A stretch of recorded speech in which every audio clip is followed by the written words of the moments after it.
ध्यान से सुनिएगा।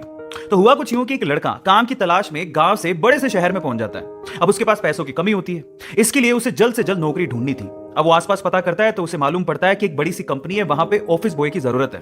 अब जैसे ही वो वहां पर पहुंचता है, वहां का एचआर उसका टेस्ट लेने के लिए थोड़ी बहुत ऑफिस की क्लीनिंग करवा के देखता है। अब उसमें वो परफेक्ट होता है। तो वो एचआर उसे कहता है कि नौकरी तो तुम्हें मिल जाएगी, तुम एक काम करो, तुम अपना मेल आईडी दो, मैं तुम्हें जॉब लेटर भेजता हूं मेल पे। तो वो लड़का प्यार से बोलता है कि सर मेरे पास मेल आईडी नहीं है। तो वो एचआर क्या कहता है पता है? वो एचआर ये कहता है कि इस डिजिटल वर्ल्ड में जिसके पास मेल आईडी नहीं है वो एग्जिस्ट ही नहीं करता, और जो एग्जिस्ट ही नहीं करता उसे मैं नौकरी कैसे दूं? तुम यहां से जा सकते हो, मैं तुम्हें नौकरी नहीं दे सकता।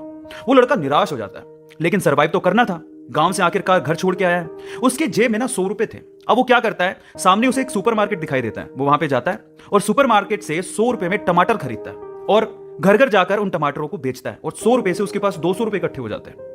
अब वो बैठ के सोचता है कि यहां पर शहर में जो लोग हैं ना, वो इतने व्यस्त हैं कि वो सुपरमार्केट जाके शायद टमाटर भी नहीं खरीद सकते या रोजमर्रा की चीजें नहीं खरीद सकते। अब उसने ये सोच लिया और ये समझ लिया कि यहां पर पैसा कमाना आसान है, तो वो डेली ये काम करता, जाता सुपरमार्केट, सामान खरीदता, घर घर जाके बेचता। धीरे धीरे करके उसने एक दो लड़के भी रख लिए, ऐसे करके बिजनेस बढ़ते चले गया और फिर उसने अपना एक ट्रक भी खरीद लिया। फिर वो आसपास के गांव से सब्जियां लेके आता और वहां पर बेचता। ऐसे करके वो बंदा 1-2 साल के अंदर ही मिलियनर बन गया। अब एक बार क्या हुआ कि कोई पॉलिसी बेचने वाला जो फैमिली पॉलिसी बेचता था वो उसके घर आया और सारा पॉलिसी का फॉर्म भरवा के उससे कहता है कि सर आप अपना मेल आईडी दीजिए, मैं आपकी पॉलिसी को कंफर्म कराता हूं कंपनी से। तो वो बंदा फिर से कहता है कि मेरे पास मेल आईडी तो नहीं है।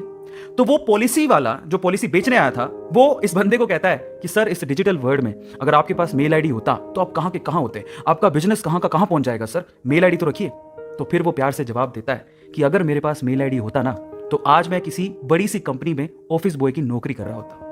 इसलिए आपके पास अगर रिसोर्सेज नहीं है तो उसका रोना बंद करिए और आपके पास जो है उसकी कीमत को समझिए और वहीं से ही पैसे कमाने की और आगे बढ़ने की कोशिश करिए। रास्ता अपने आप मिलेगा।